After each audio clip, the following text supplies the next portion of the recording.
টঙ্গী ইজতেমা ময়দানে যে যে যে এরকম সন্ত্রাসী কার্যকলাপ এবং নির্মমভাবে হত্যা এবং খুন করা হয়েছে আমাদের দিনদার মুসলমান ভাইদের, এবং ওলামা একরামের প্রতি যে এরকম আক্রমণ এবং তাদেরকে আহত করা হয়েছে, হত্যা করা হয়েছে, ওস্তাদদেরকেও মূলত সাদ সাহেবের এবং তাদের অনুসারীদের এতেয়াতকারীদের মূল উদ্দেশ্য হলো আলেম ওলামা থেকে সাধারণ মানুষকে বিচ্ছিন্ন করে দেওয়া।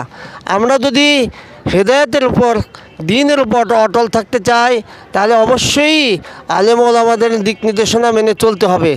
মাওলানা সাদ সাহেবের এরকম কুপ্রচেষ্টা এটাই যে সমস্ত সাধারণ মানুষকে, সাধারণ মুসলমানকে, দিনদার মুসলমানদেরকে ওলামাদেরকে ওর থেকে বিচ্ছিন্ন করে দেওয়া।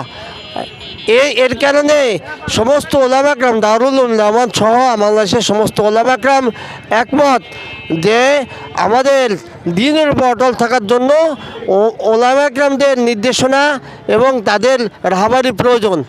এই জন্য টঙ্গী বিশ্ব ইজতেমার প্রস্তুতিমূলক কাজ চলতেছিল। ইলেকট্রিক কাজ, সামিয়ানা টানানো, ময়দানের তৈরিতে ব্যাপক সময় লাগে, কয়েক মাস সময় লাগে, দীর্ঘ সময় লাগে, এবং হাজার হাজার সাধারণ মুসলমান, মাদ্রাসা ওলামা একরাম এবং ছাত্ররা মেহনত করতে থাকে। নির্মমভাবে খুনি এবং সন্ত্রাসীরা আক্রমণ করে গভীর রাত্রে তাদেরকে নির্মমভাবে হত্যা করে।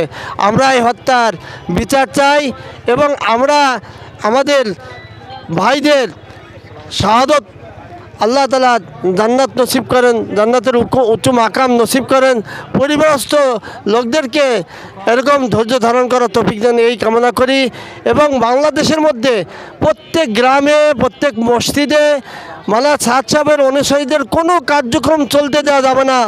আমরা দৃঢ়ভাবে এরকম প্রতিজ্ঞাবদ্ধ, সংকল্পবদ্ধ যে সারা বাংলাদেশে যত বর্তমান সরকারের ধর্ম উপদেষ্টা, প্রধান উপদেষ্টা, এরকম স্বরাষ্ট্র উপদেষ্টা, পরিচালক মণ্ডলী যেনারা আছেন, তাদের কাছে আমাদের আকুল আবেদন যে মাওলানা সাদ সাহেবের সমস্ত কর্মকাণ্ড নিষিদ্ধ এবং বন্ধ ঘোষণা করতে হবে।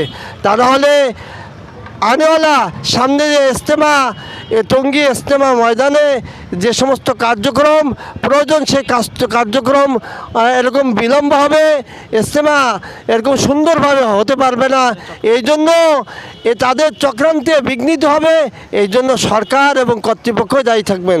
এই জন্য আমরা বিনীতভাবে অনুরোধ করি যে আমাদের টঙ্গী ময়দানের কার্যক্রম অর্থাৎ প্রস্তুতি, ইজতেমার প্রস্তুতিমূলক কার্যক্রম অনতিবিলম্বে শুরু করার জন্য অনুমতি দেওয়া হোক এবং খুনি এবং সন্ত্রাসীদের সুষ্ঠু বিচার এবং তাদেরকে ফাঁসি দেওয়া হোক।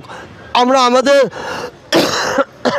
দিনদার মুসলমান ভাইদের প্রতি আমরা আকুল আবেদন রাখছি যে কেউই আমরা সাদ সাহেবের অনুসারী যে প্ররোচনায় বা তাদের এরকম গলত কথায়, এরকম মুখরোচক বয়ানে আমরা আকৃষ্ট হব না এবং তাদের অনুকরণ করব না, এবং কোনো মসজিদে তাদের কার্যক্রম আমরা চলতে দিব না ইনশাল্লাহ। এই ব্যাপারে আমরা সবাই ঐক্যবদ্ধ হই এবং একমত হই। আল্লাহ তাআলা আমাদের তৌফিক দান করেন।